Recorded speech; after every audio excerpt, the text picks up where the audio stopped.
Episode 31, and we've got the boys, old guys. How should we describe them? In some states they call them some bitches. Well, so Mark, you had an interesting job when you were in your younger years. The lumber yard. Oh, Estacada area. Yeah, I worked for the sawmill in Estacada for several years. Worked in the lumber industry for quite some time. The lumber industry eventually pretty much died out. It used to be the number one industry in Oregon. Anyway, I had a kind of an interesting job for a while that I became the mill pond guy. And I worked at night. And back in the day, they had these big, huge mill ponds, which was a man-made pond.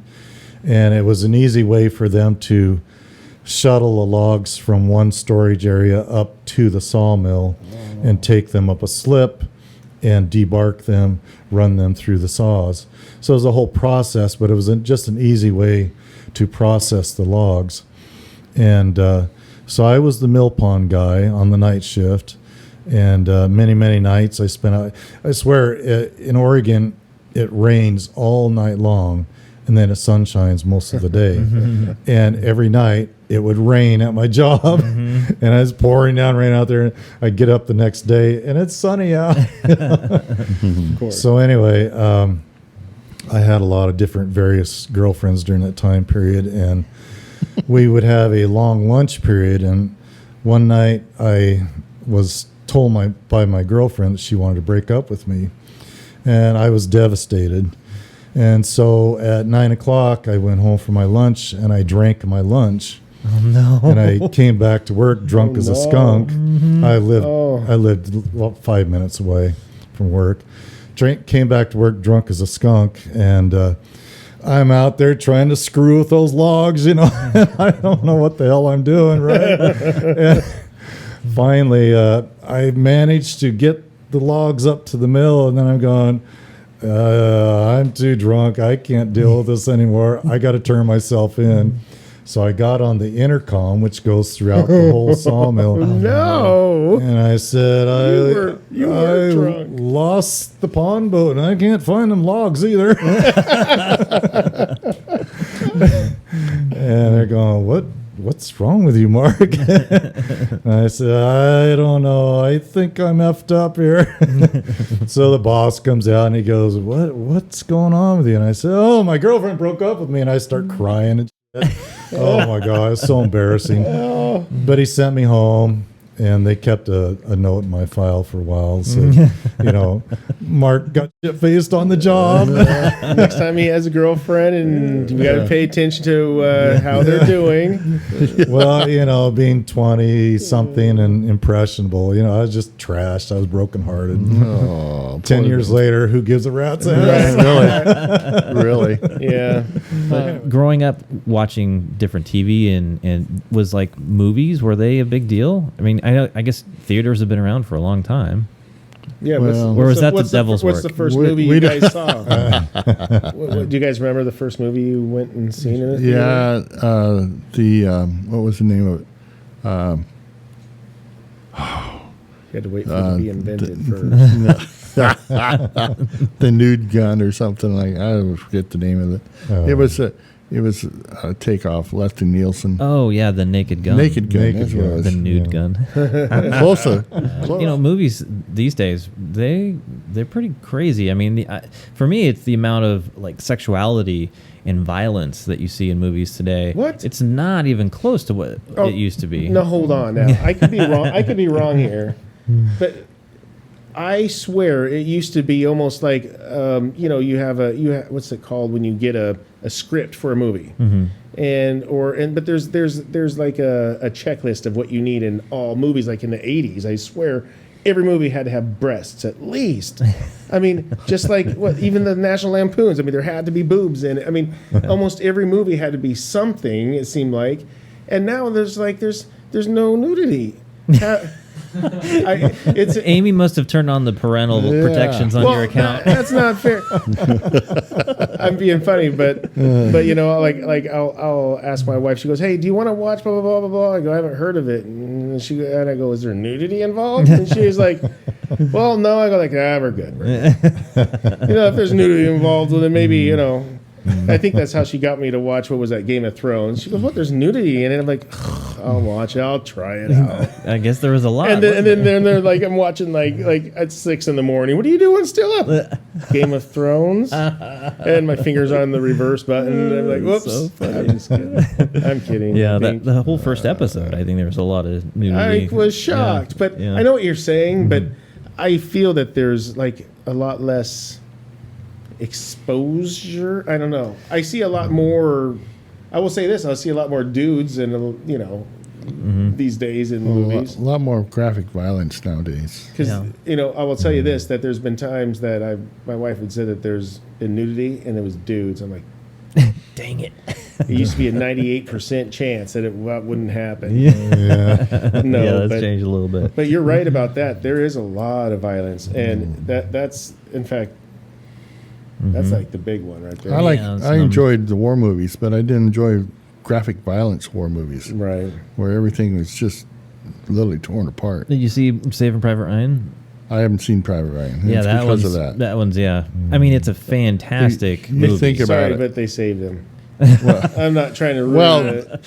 but you think Spoiler. about real life and real life storming the beach and having the Germans shoot you immediately before Right. you even get out of the boat sometimes. And it's blood everywhere. And you hear these veterans talk about it, and you can kind of imagine what it's like. If you just try to attempt to put your mind in that, Yeah, but it's so scary. horrible. Well, Yeah, you're right. Just imagining it is horrible, right? It's horrible. And it's not even nothing compared to what they had to go through. Yeah, for me, what kind of made it more real was back in the day when you guys were young, we played paintball on various occasions. And I can remember, hiding Dave. behind a tree and then getting shot with a paintball right in the head. And I thought, wait a minute, if that was real, I'd be dead right now. Right. So paintball made it pretty real for me. I thought, I've never been in a war, but I thought, how horrible is war really? It sucks. Absolutely. Yep. Yeah. I mean, I know I'm a gun guy, but I promise you this: I never, ever, ever, ever, ever want to have to even use it that way ever. I do like to shoot the heck out of a target, but they are there for a what if and a situation. But believe it or not, I know everybody's different, and I'm not even faulting the person. We need some of these people that are like, they step inside, they're dead. I'm not like looking for that. I'm not looking for an opportunity to use them. Well, speaking of that, just in case. Speaking of that paintball experience, we used to go out to my grandparents' property. Yeah. It's like 13 acres of land, and then there's National Forest Service land right next to it. And we used to love paintballing. Yeah. And one of the things that I recalled the most is just the anxiety, the fear of getting hit by a paintball. They weren't. I mean, they did not feel good. They did hurt. Yeah, Especially I walking remember the around first with- time you came out, Dave. Especially walking you around with a remember- T-shirt on. Yeah. Remember the time wanna Dave talk came about out about half drunk? and Yeah. said, Damn hit it. hit me. Yeah. Oh, we hit him. Yeah, I think I just told my wife about that just the other day. I was like, oh, it was terrible. Well, Dave came Those out. are some of those days I feel bad. Well, Dave came out, and he had never paintballed with us before, and he wanted to know what it felt Oh, like. yeah. I didn't want to get hit first Yeah, before he- I started, just so I get it over with. Yeah, and he quickly realized how bad it hurt. He was Well- a pretty picture. Well, well, I was going to say if you could see Terry's shirt, but Terry's wearing a very what do you call that? Plum. Very yeah. plum. Yes, plum shirt. Well, I mean, we left going home with purple and yellow marks, probably about the size of silver dollars, and I'm talking all over your body. I mean, it hit you hard enough through layers of clothing that.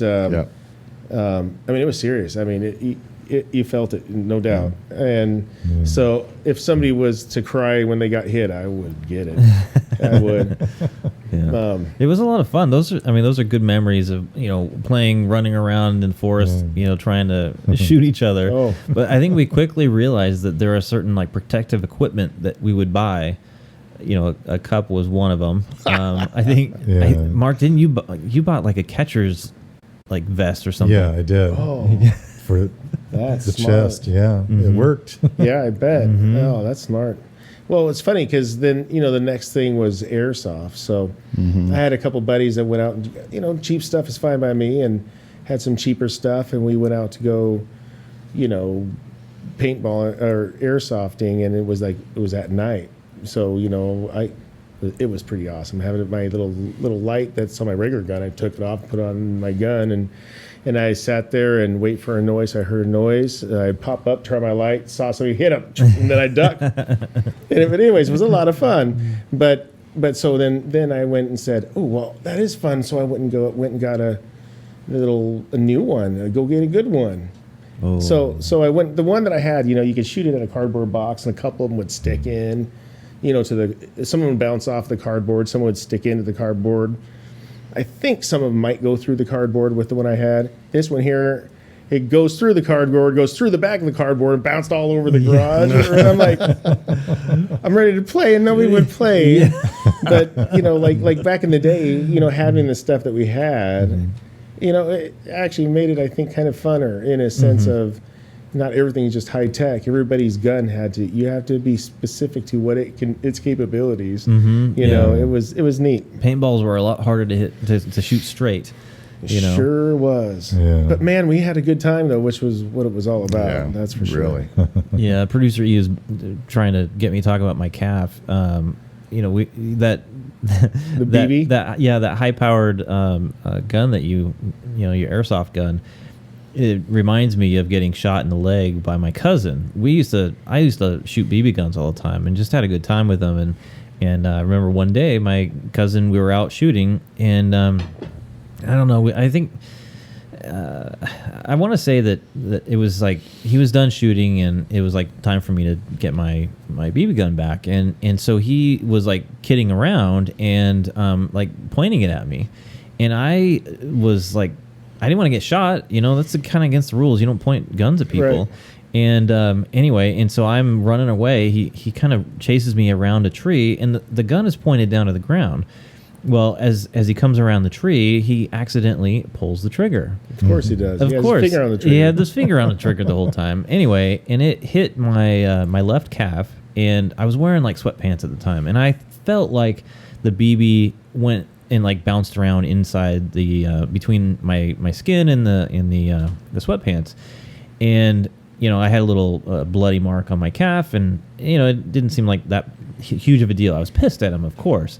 It wasn't until that healed up that I realized that it wasn't bouncing around between my skin and the sweatpants. It was actually embedded in my leg, and to this day you can still feel it in my calf. It's still there. It's still there. Oh, wow. It's shifted away from where the scar is, but it's still there. How far under the skin? Well, everybody's pranking everybody these days. I'm going to go this is a perfect reason to do it. They have like these 1,500-pound magnets, that you could like drag in rivers and pull up, tanks. Oh, I'm going to walk by your dad's leg. Oh, man, you're going to extract my BB. Yeah. Oh yeah, and I could do it from 2 feet away. You're going to get unshot. Yeah. Well, I've asked the doctors, when I've gone in for like, They're like, eh. Yeah, they're like, yeah, it hasn't been a problem yet, it's not going to be a problem. Yeah. So, yeah, it's still in there. I've never had any issues with it, other than when airport security wands me, and they go, "What's this?" Oh, well, man, I've been shot, man. Yeah, I've been shot. I didn't have the funds. I had to leave it in. It's over here, man. Yeah, you should see the other guy. Yeah. Hit that subscribe button and the bell notifications if you're watching this on YouTube. And if you're just listening to the podcast, again, please share it with others that might be interested in listening. And until we see you next time, take care. And be safe.